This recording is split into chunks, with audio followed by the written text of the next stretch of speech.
बंदर का न्याय। एक छोटे से गांव में रामपुर नाम का एक किसान रहता था। रामपुर सीधा सादा और मेहनती व्यक्ति था। उसकी खेती अच्छी चल रही थी और उसने अपने खेत में बहुत सारे फल फूल उगाए थे। उसके पास एक आम का पेड़ था जो हर साल बहुत सारे मीठे आम देता था। वह आम रामपुर की आजीविका का मुख्य स्रोत थे और वह अपने आम बेचकर ही अपनी परिवार की जरूरतों को पूरा करता था। रामपुर के खेत के पास ही एक घना जंगल था। जंगल में कई तरह के जंगली जानवर रहते थे, जिनमें से एक था एक शरारती बंदर। बंदर बहुत चालाक और शरारती था। वह अक्सर गांव के खेतों में जाकर फसलें चुराता और गांव वालों को परेशान करता रहता था। एक दिन जब रामपुर अपने खेत में काम कर रहा था, उसने देखा कि बंदर उसके आम के पेड़ पर चढ़ा हुआ है और आम तोड़ तोड़ कर खा रहा है। रामपुर को यह देखकर बहुत गुस्सा आया। उसने बंदर को भगाने के लिए पत्थर उठाया, लेकिन बंदर चालाकी से छलांग लगाकर दूसरे पेड़ पर चला गया और रामपुर को चिढ़ाने लगा। रामपुर ने सोचा कि उसे इस बंदर से छुटकारा पाना ही होगा, नहीं तो उसकी सारी फसल बर्बाद हो जाएगी। अगले दिन रामपुर ने अपने खेत के चारों ओर जाल बिछा दिया। उसने सोचा कि जैसे ही बंदर आम के पेड़ पर चढ़ेगा, वह जाल में फंस जाएगा। और वही हुआ। बंदर आम के लालच में पेड़ पर चढ़ा और जाल में फंस गया। रामपुर ने जल्दी से जाकर उसे पकड़ लिया और गांव के चौधरी के पास ले गया। चौधरी गांव के मुखिया थे और सभी गांव वाले उनका सम्मान करते थे। चौधरी ने बंदर को देखकर कहा, यह बंदर गांव के सभी खेतों को नुकसान पहुंचाता है। हमें इसे जंगल में छोड़ देना चाहिए ताकि यह वापस न आ सके। लेकिन गांव वालों में से एक बुजुर्ग व्यक्ति, जिसे सभी बाबा कहते थे, ने कहा, नहीं, हमें इसे ऐसे ही छोड़ना नहीं चाहिए। यह बंदर भी तो जंगल में अपना पेट भरने के लिए ही आता है। हमें इसका न्याय करना चाहिए। बाबा की बात सुनकर चौधरी ने सोचा और कहा, बाबा, आप सही कह रहे हैं। हमें इस मामले में न्याय करना चाहिए। पर कैसे? बाबा ने मुस्कुराते हुए कहा, हमें एक सभा बुलानी चाहिए। सभी गांव वाले और जंगल के जानवर इसमें शामिल होंगे और बंदर के भविष्य का निर्णय करेंगे। अगले दिन गांव के बीचों बीच एक बड़ी सभा बुलाई गई। गांव वाले और जंगल के जानवर सब इकट्ठे हुए।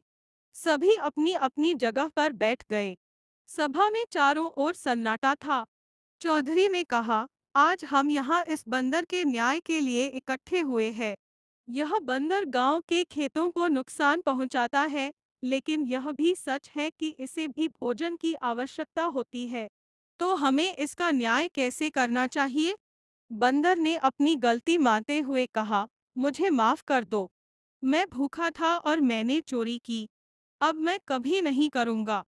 सभा में बैठे जानवरों में से एक बुजुर्ग हाथी ने कहा, बंदर की बात में सच्चाई हो सकती है, लेकिन इसे अपनी गलती का परिणाम भुगतना चाहिए ताकि यह फिर से ऐसा न करे। तभी एक नन्हा खरगोश बोला, अगर हम इसे सजा देंगे तो यह भटक जाएगा और गांव के बाहर भी परेशानी पैदा कर सकता है। हमें ऐसा उपाय ढूंढना चाहिए जिससे यह भी सीख ले और गांव के लोग भी सुरक्षित रहें।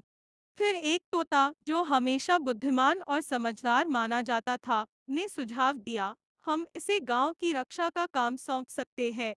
इसे प्रतिदिन गांव के चारों ओर गश्त करनी होगी ताकि कोई अन्य जानवर खेतों में नुकसान न करे।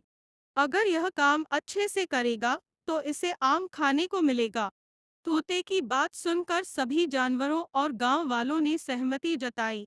चौधरी ने कहा, यह एक अच्छा प्रस्ताव है। बंदर, तुम्हें अपनी गलती का एहसास हो गया है और अब तुम्हारे पास एक मौका है अपनी गलती को सुधारने का। तुम गांव की रक्षा का काम संभालोगे और अगर तुमने ईमानदारी से यह काम किया तो तुम्हें रोजाना कुछ आम खाने को मिलेंगे। बंदर ने खुशी खुशी इस प्रस्ताव को स्वीकार कर लिया। उसने वादा किया कि वह अब से गांव की रक्षा करेगा और किसी भी जानवर को खेतों में नुकसान नहीं पहुंचाने देगा। इस तरह बंदर गांव का रखवाला बन गया और उसने अपने वादे को निभाया। उसने कभी भी किसी जानवर को खेतों में घुसने नहीं दिया और गांव वाले भी उससे खुश थे। धीरे धीरे गांव वालों का विश्वास बंदर पर बढ़ता गया। बंदर ने भी अपनी जिम्मेदारी को अच्छे से निभाया और सभी के दिलों में जगह बना ली। वह न सिर्फ गांव की रक्षा करता, बल्कि समय समय पर गांव वालों की मदद भी करता। रामपुर भी अब बंदर से खुश था, क्योंकि उसकी फसलें सुरक्षित थी और उसे आम बेचने में कोई दिक्कत नहीं होती थी। समय बीतता गया और बंदर गांव का सबसे प्रिय सदस्य बन गया। उसने अपनी मेहनत और ईमानदारी से सभी का दिल जीत लिया। अब वह बंदर नहीं, बल्कि गांव का रखवाला बन चुका था। उसकी न्यायप्रियता और ईमानदारी की चर्चा दूर दूर तक फैल गई। गांव के बच्चों को उसकी कहानी सुनाई जाती और उन्हें सिखाया जाता कि हमें हमेशा अपनी गलतियों से सीखना चाहिए और अगर हमें सुधार का मौका मिले तो उसे कभी नहीं चूकना चाहिए। बंदर का न्याय सबके लिए एक मिसाल बन गया, जो यह सिखाता है कि न्याय और समझदारी से हर समस्या का हल निकाला जा सकता है। इस तरह बंदर ने अपने न्यायपूर्ण और ईमानदार कार्यों से गांव में अपनी जगह पक्की कर ली और हमेशा के लिए सभी का प्रिय बन गया।